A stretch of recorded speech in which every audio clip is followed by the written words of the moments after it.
Hello दोस्तों, welcome back to my channel mister novel boy. जिन्होंने इस सीरीज़ के पिछले एपिसोड्स मिस कर दिए हैं वो प्लेलिस्ट में जाकर देख सकते हैं, और जो पहले से साथ हैं उनके लिए हम आज का नया एपिसोड शुरू कर रहे हैं। हु एक डरावनी सिहरन सी हवा समूची दुनिया से गुजरी। हर जीव की आत्मा कांप उठी, यहाँ तक कि मुरोंगसुए जैसे उच्च स्तर की कल्टीवेटर भी पीछे हट गई। बच्चे, उनके चेहरे ऐसे सफ़ेद हो गए जैसे जान निकल चुकी हो। थरथराते हुए वो बस एक बात सोच सके, अंधे अंकल प्रोफाउंड हेवन स्टेज में नहीं हैं, ये तो डांकिंग शन के बराबर हैं। पर दिमाग झकझोरने पर भी ऐसे किसी अंधे सोर्ड किंग की याद नहीं आई। लुओ सिफान ने जुओ फान की छवि को देखा। वो अंधा, शांत, पर अब शैतान की तरह खड़ा था। ब्लाइंड अंकल, तुम तो सच में जादू हो। डांकिंग शन को अब समझ आ गया था, जुओ फान उसके बराबरी का है। अब उसे हल्के में लेना असंभव था, पर फिर भी डर नहीं, कभी नहीं। डांकिंग शन हंसा, पर उसकी हंसी तीखी थी। तुमने 100 साल में वो कर दिखाया जो मुझे 1000 में नहीं आया। जुओ फान, तुम असल में एक अनोखे पागल हो, लेकिन मेरी तलवार कला, उसे रोकने की शक्ति अब भी तुम्हारे पास नहीं है। तुम्हारी आंखें काम नहीं कर रहीं। डांकिंग शन ने 2 उंगलियां उठाईं। धड़ाम, आकाश गूंज उठा। हजारों ड्रैगन गरजे और उनकी शक्ति डांकिंग शन की उंगलियों में आ समाई। पूरा आकाश लिपटा था उस एक वार में। मुरोंगसुए पसीने में भीग गई। बच्चों के पैरों से जमीन खिसक गई। ये शक्ति, ये कोई सोर्ड किंग ही हो सकता है, पर ब्लाइंड अंकल क्या उसे रोक पाएंगे?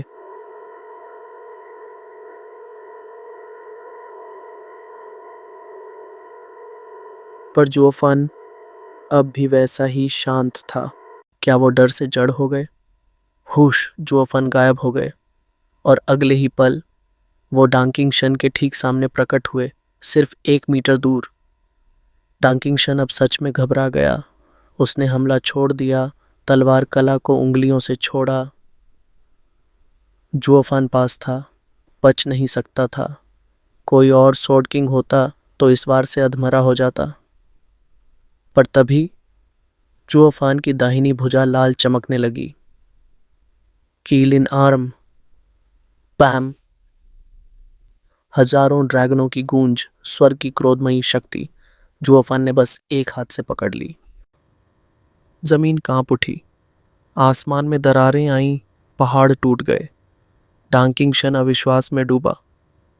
तुमने एक हाथ से मेरी तलवार कला को रोक लिया?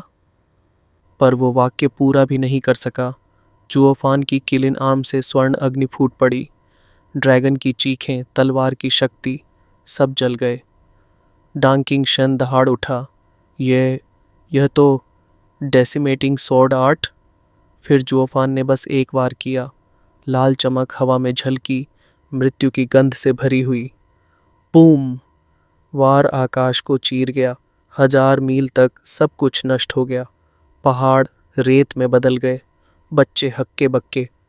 मुरोंगसुए ने मुश्किल से निगलते हुए कहा, ये शैतान अब एक डीमन आर्चॉन बन चुका है।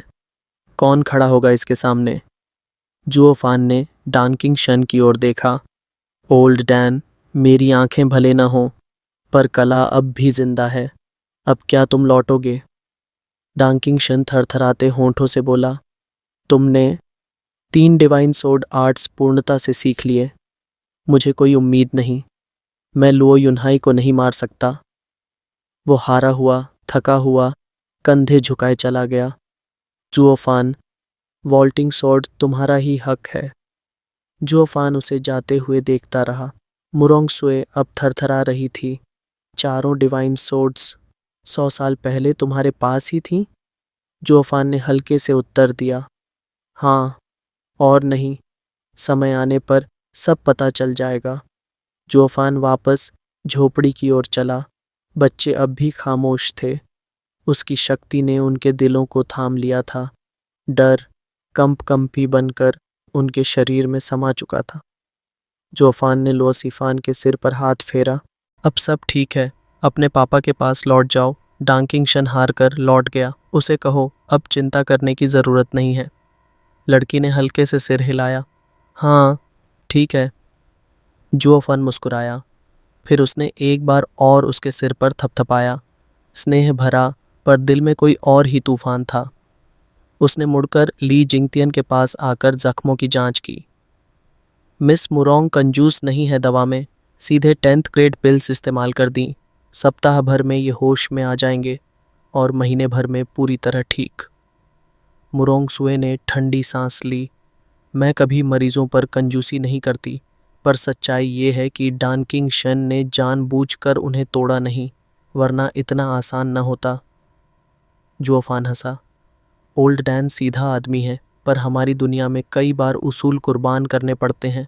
शायद वो चाहता ही यही हार था। मुरोंग स्वे भौहें सिकोड़कर बोली, क्या वाकई? मुझे तो नहीं लगा उसने जानबूझकर हार मानी। जोफान की मुस्कुराहट और गहरी हो गई। दिल की इच्छा को कोई रोक नहीं सकता। ओल्ड डैन का यही तरीका है, अपना फर्ज निभाओ, पर राह वही पकड़ो जो मन कहे। मुरोंग स्वे सोच में डूब गई।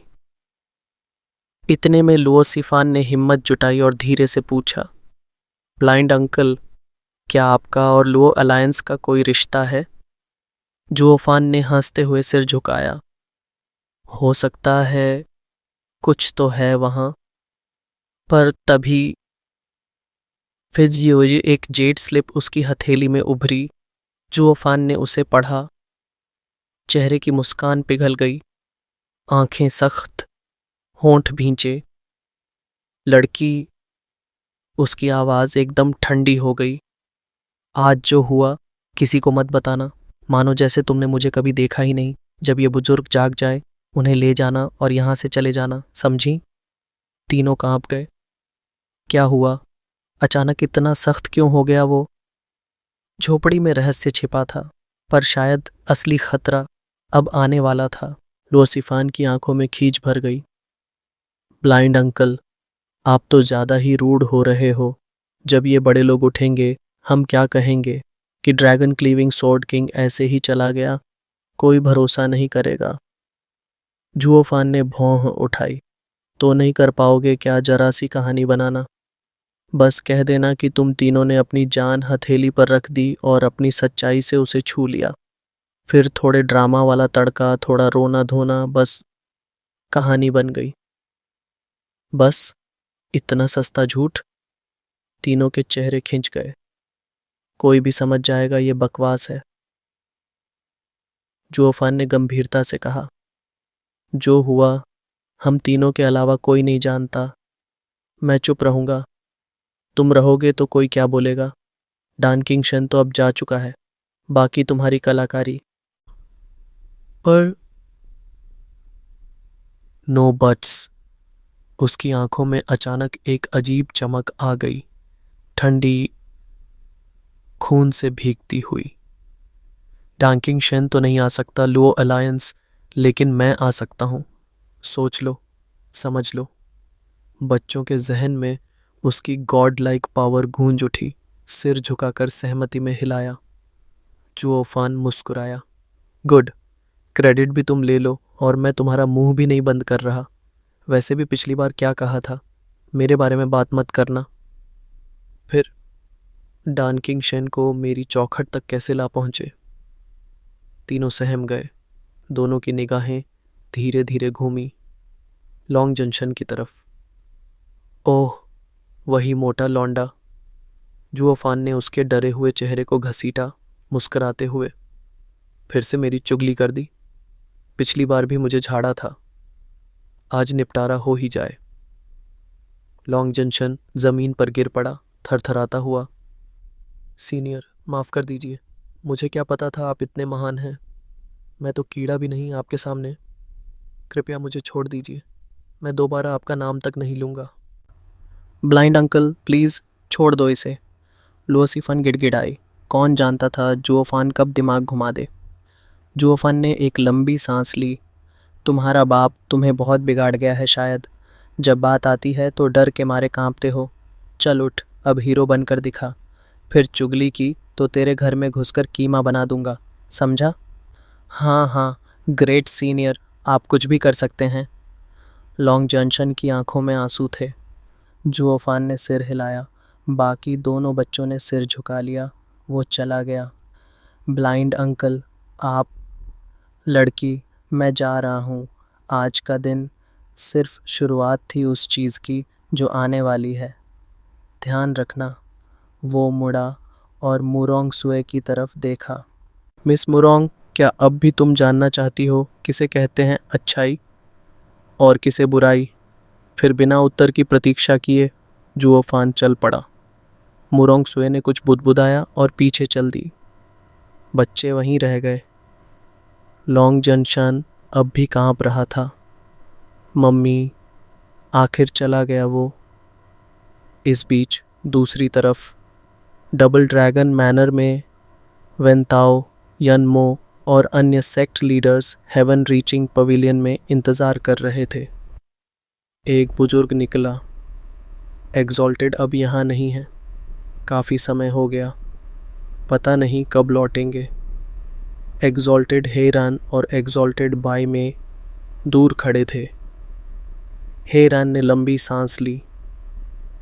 हम सब वेस्टर्न लैंड्स के हैं, फिर भी हम उन्हें अनदेखा कर रहे हैं। बाई में की आवाज़ कठोर थी। लुओ युनहाई की एवांग एम्बिशन की कोई हद नहीं। वो जुओफान की विरासत से आगे बढ़ रहा है। अब तो हमारी डिसाइपल्स भी उसी के साथ हो गई हैं। जुओफान भले ही मरा हुआ लगे, उसकी सोच अभी भी लुओ अलायंस में जिंदा है। इधर ईस्टर्न लैंड्स में शांगवन चिंगयन ने वू चिंगख्यू को विदा किया। वापस जाकर एल्डर्स के सामने झुकी। हम लुओ क्लैन की मदद क्यों नहीं कर रहे जब वो हमारे मित्र हैं? यनर, तुमने सिर्फ छोटी जिम्मेदारियां निभाई हैं, राजनीति नहीं समझी, एक बुजुर्ग बोला। डबल ड्रैगन मैनर खुद डांकिंग शन को रोक नहीं रहा। तुम्हें नहीं लगता कुछ गड़बड़ है? लेकिन अल्टीमेट क्लैरिटी सेक्ट मदद मांग रहा है और यही खतरे की घंटी है। बुजुर्ग का स्वर सख्त हो गया। वेस्टर्न लैंड्स में अब बहुत कुछ बदल रहा है। जुओफान की परछाई अब भी मंडरा रही है। हमें सतर्क रहना होगा और दूर भी। पर क्या वाकई कोई इस तूफान को रोक सकता है? जुओफान लौट चुका है और साथ लाया है वो शक्ति जो देवताओं तक को कंपा दे। Venerable double dragon manor wants. Shangguan Qingyan की आवाज़ थम गई। चेहरे पर निराशा थी।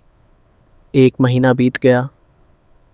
जो दूत विभिन्न पवित्र स्थलों में सहायता मांगने गए थे अब लौट आए, मौन, थके हुए और निराश। यानमो ने सिर झुकाया। ब्रदर लुओ एग्जॉल्टेड मौजूद नहीं थे। लुओ युनहाई ने ठंडी हंसी हंसी। मौजूद नहीं थे या फिर उनका दिल नहीं था इस युद्ध में उतरने का? वेंताओ ने गहरी सांस ली। काश ये दिन कभी नहीं आता। हमने सोचा भी नहीं था कि एग्जॉल्टेड भी अपने स्वार्थ में छिप सकते हैं। जुगे चांगफंग और लुओ युनहाई बस चुपचाप सिर हिलाते रहे, मानो पहले से जान चुके थे कि सहायता नहीं आएगी। वू चिंगख्यू ने रिपोर्ट दी। शांगवान क्लैन के 3 वेनरेबल्स ने भी मना कर दिया। कहते हैं कल्टीवेशन में अटक गए हैं। स्टम्बल, 1000 साल से जेनेसिस स्टेज में फंसे हैं, अब जाकर अटकने की याद आई। बहाना इतना चीप था कि वहां खड़े सभी लीडर्स बस खामोश हो गए। वेस्टर्न लैंड्स की सबसे बड़ी समस्या सामने खड़ी थी, डांकिंग शन। उसे रोक सके ऐसा कोई अब लुओ अलायंस में नहीं बचा था। हर किसी का चेहरा गंभीर था, भविष्य धुंधला लग रहा था। पर उन्हें क्या पता था, वो मुसीबत जो उन्हें निगलने आ रही थी, किसी ने पहले ही उसे भगा दिया था। और उस आदमी ने अब छाया में खड़े होकर सबको देख रहा था। उसके होठों पर हल्की शांत मुस्कान थी। जुओफन, डैड, लोसिफान और उसके साथी एल्डर्स को घसीटते हुए लुओ अलायंस में लाए। सभी घायल थे और हालत चिंताजनक। लुओ युनहाई हड़बड़ाया। सिफान, तुम सब कहाँ गायब थे इतने दिन? तुम्हारी माँ तो तुम्हें खोजते खोजते पागल हो गई थी। Dad, we're not kids any more. हमने कुछ इम्पोर्टेंट किया है। इम्पोर्टेंट? लुओ युनहाई ने एल्डर्स की ओर देखा। वहां बस कंफ्यूजन और खाली कंधे उचकाना था। लुओ सिफान ने सीना चौड़ा कर कहा, डांकिंग शन को हमने भगा दिया। क्या? पूरा हॉल सन्न रह गया। Dragon cleaving sword king in बच्चों से हार गया? इम्पॉसिबल। लुओ युनहाई ने एल्डर ली से पूछा, आप बताइए, क्या हुआ था? एल्डर ली जिंगटियन ने सिर झुकाया। हमें कुछ पता नहीं क्लैन हेड। हम लोग बेहोश थे। जब होश आया तो ये बच्चे हमें एक बैम्बू शैक में ले आए थे। डांकिंग शन जा चुका था। किसी चेक पॉइंट पर भी उसका नाम और निशान नहीं। गया कैसे? क्यों गया? सबका दिमाग चकरा गया।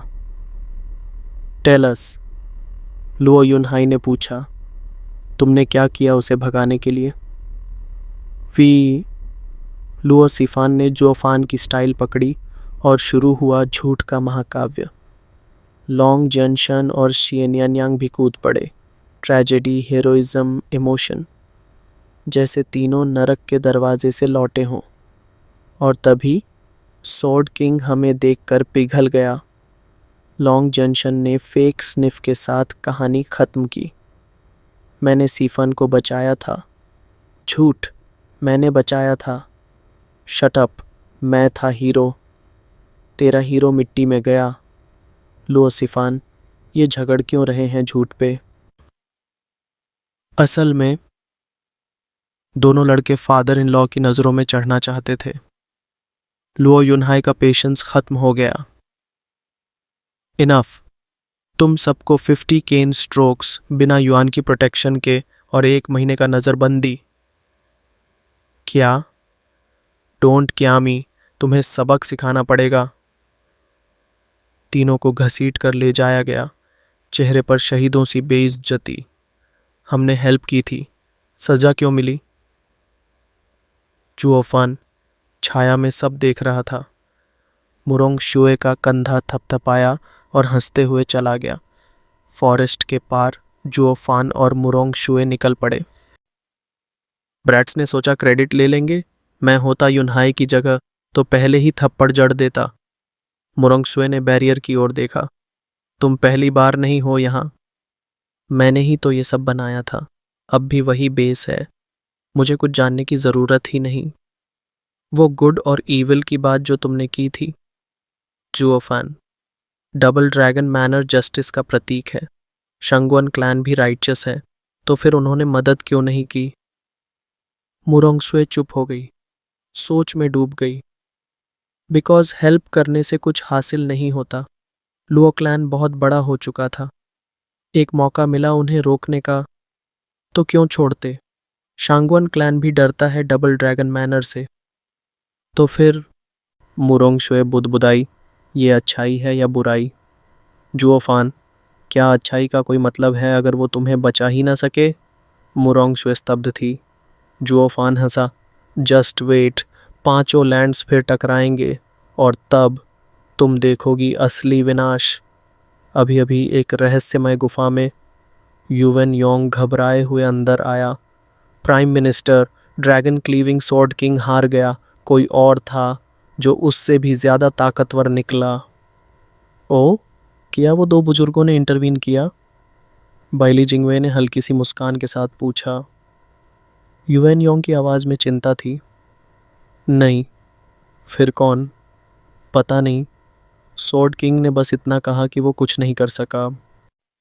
बाइली जिंगवे का चेहरा गंभीर हो गया, फिर धीरे से सिर हिलाया। ड्रैगन क्लीविंग सॉर्ड किंग अगर कह रहा है कि वो असहाय था तो यकीनन उसकी हद से बाहर की बात थी। खैर, बाकी लैंड्स की क्या प्रतिक्रिया रही? उन्होंने इग्नोर कर दिया। युवेन योंग ने जवाब दिया, सबका यही कहना है, जैसा बोया वैसा काटा।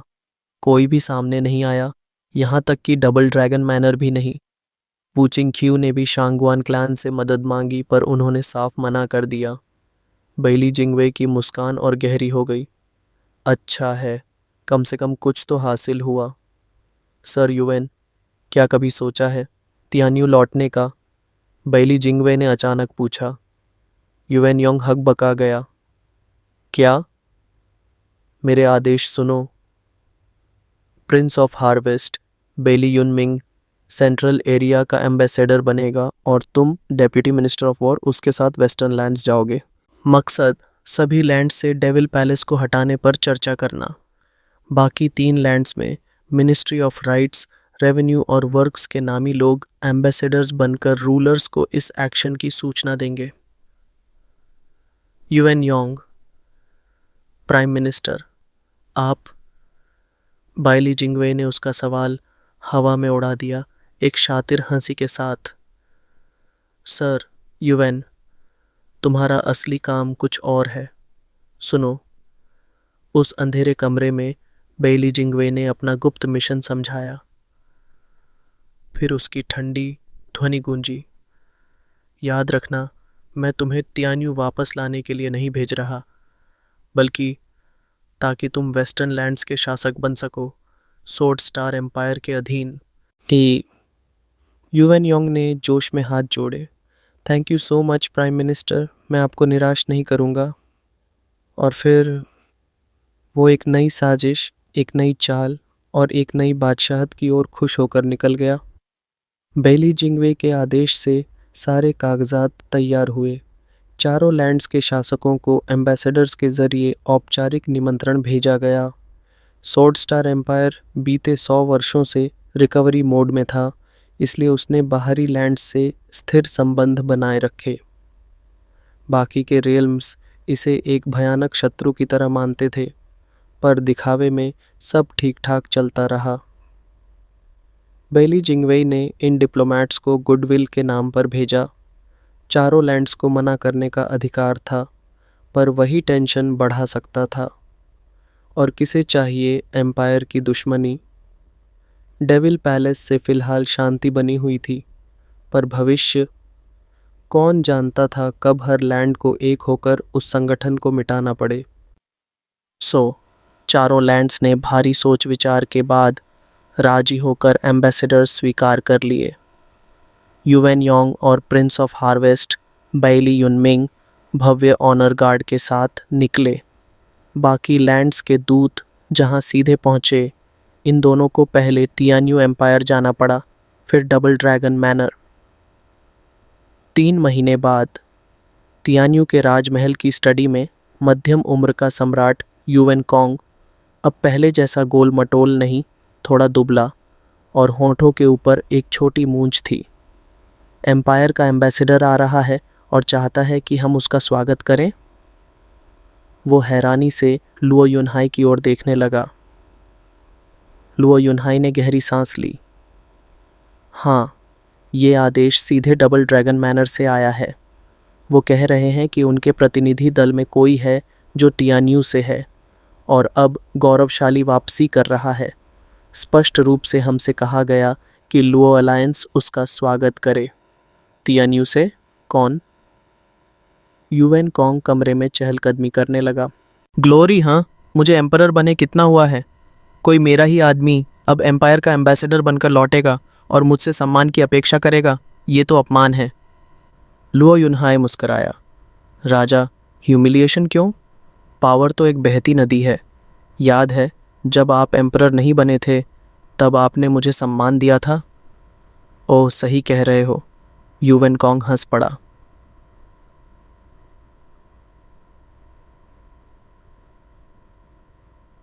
अलायंस लीडर लो, तुमने उस वक्त बहुत सहारा दिया। जब जुओफान ने सब कुछ हथिया लिया, तब लगा मैं तो कठपुतली बनकर रह जाऊंगा, पर लुओ अलायंस के विस्तार के बाद तुमने सत्ता लौटा दी, उसका एहसान मैं कभी नहीं भूलूंगा। इमोसाओ में योर मैजेस्टी, लुओ युनहाई बोला, हमारा क्लैन भी उस वक्त मिले आपके साथ के लिए आभारी है। पर सच कहूँ तो जुओफान के जैसे लोग हर काम में मोटिव ढूंढते हैं। तुमने बिना किसी मतलब के मुझे मेरा राज लौटाया, उसमें सिंसेरिटी थी। बस यही फर्क है। फिर वो हंस पड़ा। ब्रदर युनहाई, अब जो भी लौट रहा है मैं उसे इतना सम्मान दूंगा कि कोई उंगली ना उठा सके, ताकि तुम्हारी लुओ अलायंस पर कोई बहाना ना बने। लुओ युनहाई का चेहरा खिंचा, फिर मुस्कुरा उठा।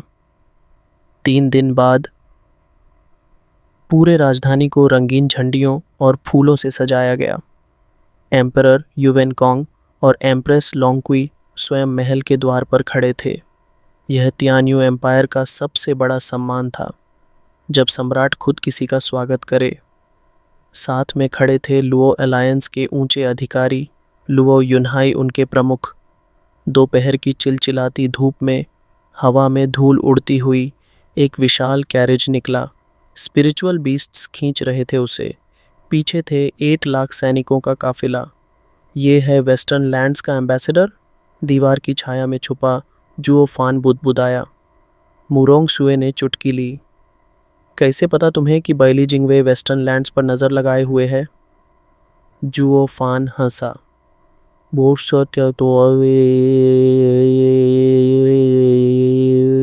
जो चीज़ सामान्य ना लगे वो अक्सर असामान्य ही होती है। बाकी एम्बेसडर्स ऐसे आर्म्ड नहीं आए। क्यों? क्योंकि उनमें कोई प्रिंस नहीं है, पर इस कॉन्वॉय में है। कोई ना कोई साजिश तो है। आज प्रिंस भी? मुरोंग शुए की आंखें फैल गईं। बस देखो। कैरेज दरवाजे पर आकर रुका। लुओ युनहाई आगे बढ़ा। मैं हूं अलायंस लीडर लुओ युनहाई, आपका स्वागत करता हूं। मैं हूं एम्परर ऑफ टियान्यू युवेनकोंग, वेलकम। लेकिन कैरेज से कोई जवाब नहीं आया। फिर एक ठंडी पर जानी पहचानी हंसी गूंजी। हा हा हा हा। तीसरे भाई, कितने साल हो गए, मैं तो भूल गया था कि तुम सम्राट हो। युवेनकोंग कांप उठा, आंखें फटी की फटी। वो आवाज। कैरेज का दरवाजा खुला। एक तेज नजरों वाला पुरुष निकला बाहर। युवेनकोंग का चेहरा पीला पड़ गया। द दूसरे भाई? सब हैरान। Second prince Yuwen Yong? वो तो देशद्रोह के आरोप में गायब था। तीसरे भाई, तुम तो दुबले हो गए। युवेन योंग पास आया, उसके गाल पर 2 बार थपथपाया। कहा था ना वजन कम करो। तब कहते थे पानी पीकर भी मोटे हो जाते हो। अब देखो, एक्ट था ना सब। हमें बेवकूफ़ बनाया तुमने। तड़ा के एक जोरदार चांटा कि गाल सूज गया। युवेन योंग हंसा। अब तो एम्परर है, पर दिखता तो मेरा जूता चाटता कुत्ता ही है। हिज मैजेस्टी के साथ ऐसे कैसे? एम्प्रेस लोंगक्वी गरजी। लुओ युनहाई आगे बढ़ा। एम्बेसडर, आप सेंट्रल एरिया का प्रतिनिधित्व कर रहे हैं, कृपया सीमाएं न पार करें। युवेन योंग हंसा। सीमाएं? एक तीसरे दर्जे का राजा और मैं सोर्ड स्टार एम्पायर का डेप्यूटी मिनिस्टर ऑफ वॉर, कोई तुलना ही नहीं। युवेन योंग की आंखों में एक जहरीली चमक थी। उसने हंसते हुए कहा,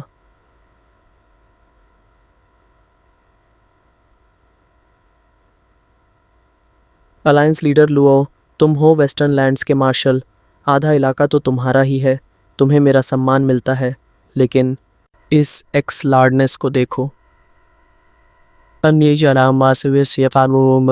उसने आंखें युवेनकोंग की ओर घुमाई। क्या लगता है तुम्हें कि डबल ड्रैगन मैनर मुझे छू भी सकती है? फिर उसने अपनी हथेली में युएन ची इकट्ठा करना शुरू कर दिया। लुओ युनहाई चौंक पड़ा। ये क्या कर रहे हो तुम? युवेन योंग मुस्कुराया। थोड़ा खिंचाव हो रहा है, बस स्ट्रेचिंग है। रिलैक्स करो अलायंस लीडर लुओ। मैं कोई ट्रबल खड़ा नहीं कर रहा। आखिर मैं सेंट्रल एरिया का एम्बेसडर हूँ, है ना? वो अपना कंधा घुमाने लगा, जैसे वाकई सिर्फ स्ट्रेच कर रहा हो। लेकिन फिर उसका हाथ लुओ युनहाई की पकड़ से फिसला और वो उसे देख टॉन्ट करती हुई नजर डालता हुआ मुस्कुराया। लुओ युनहाई ने दांत भींच लिए, चेहरा गंभीर हो उठा। युवेन चोंग ने लंबी सांस ली और अपने गुस्से को दबाकर झुक गया। आप पहले चलें एम्बेसडर। अवश्य महामहिम। युवेन योंग ने एक शैतानी मुस्कान के साथ सिर झुकाया, फिर मुड़ा और अपनी सेना को इशारा किया। शहर में प्रवेश करो, पर ध्यान रहे, प्रिंस ऑफ हार्वेस्ट कैरेज में सो रहे हैं, अगर जाग गए तो सिर लुढ़केंगे। Yes sir. सेना आगे बढ़ गई, सैकड़ों गाड़ियां, भारी पदचापें और साथ में छाया सा फैलता डर। युवेन कॉन्ग और उसका दल गुस्से और अपमान से भरा था, पर कुछ कर भी नहीं सकते थे।